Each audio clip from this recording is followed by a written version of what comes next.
It's all coming together. We saw Dune, the biggest movie of the year, definitely of the month. Directed by our cute, good director boy, Denis. They didn't meet our expectations. Reece? For the most part, yes. For the most part, no. We got a disagreement here. Frame rate. Yeah, buddy. Let's get the obvious shit out of the way. This movie is a spectacle. Loud as fuck in a good way. It's shot incredibly well. Not a single fucking weak actor. Everyone in this movie knows that they're in this movie and they know how big this movie is and they're putting on their fucking A game. This movie's a fucking huge ass spectacle, okay? But I think to a fault. When you try to make everything grand and epic, the entire runtime, which is pretty fucking long in this movie, muddles the waters for me. It makes it lose its oomph. When I can tell every shot is being composed to be the most epic shot, pulled me out of the movie in a way, because I was weirdly try-hardy, which is something I didn't feel when I watched his other movies. Like I never felt that watching Blade Runner. This movie is 10 minutes shorter than No Time to Die, but it felt an hour longer. I am not against slow movies, but it needs to be justified for me, and this movie just didn't. I completely disagree with the whole runtime thing. I didn't feel the runtime in this movie, and although I don't like the ending, I think we agree on that. I was okay with the runtime. I'm not okay with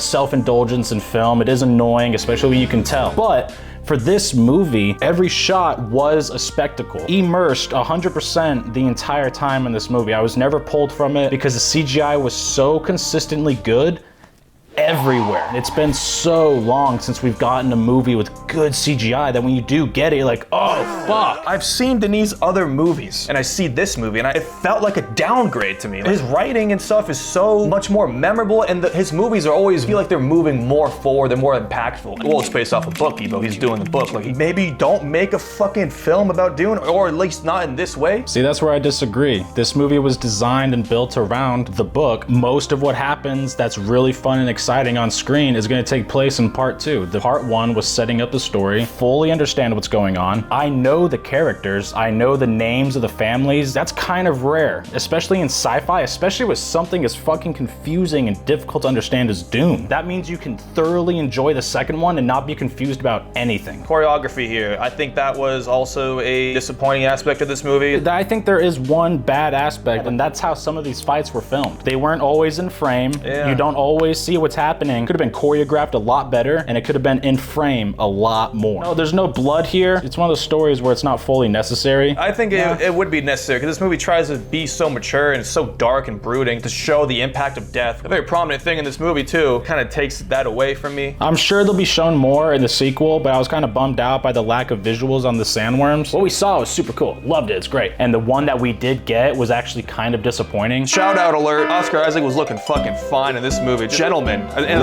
really good. Good ass fucking beard and his hair. Like the costumes in this movie were amazing. Like when you went to a different world, just like the color palettes there and like the bad guys. Can we talk about that giant fucking huge fat man? Yeah, the fat fuck. That guy was awesome. Those were such highlights for me because they felt so different. Like when I got transported to these other worlds and met the villain and stuff, like, oh, I felt like the movie was moving forward every time we went to other places. I kind of want a little more from Timothy the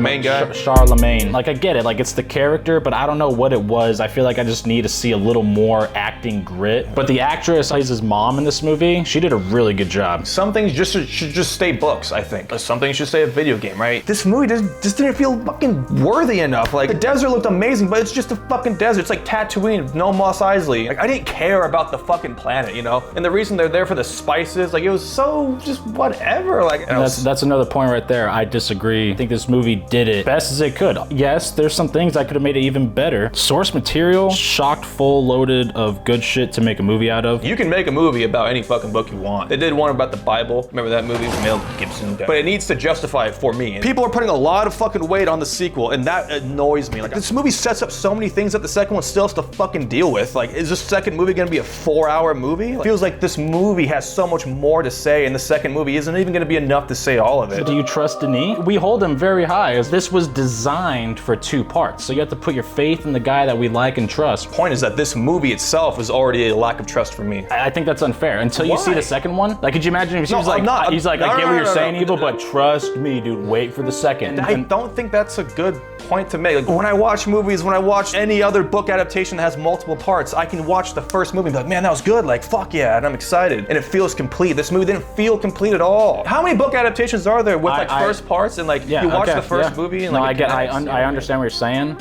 We're just in complete disagreement. Yeah. That's all it is. Oh shit, the fucking score. Hans Zimmer. I really dug it. Could have used 1 or 2 less so glad that it didn't end up like Tenet. Like the score and the movie do go hand in hand and work together, but then you have movies like Interstellar to where you can just put that score on and study or chill. I don't see anyone doing that with the Dune soundtrack.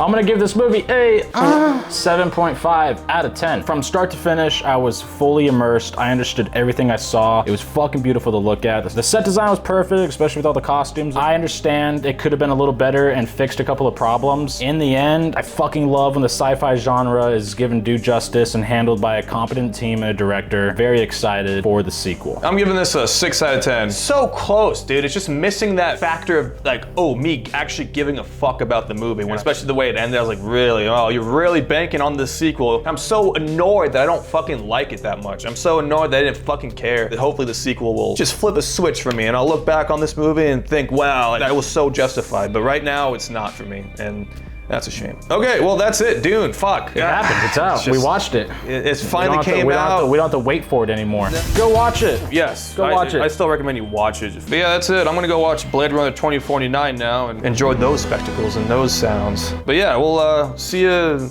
whenever we see you again. Bye. Watch out for worms. What talking about? Why is it blinking? Talk out of my ass for fucking 10 minutes. No more drinking. No more drinking. Ever again.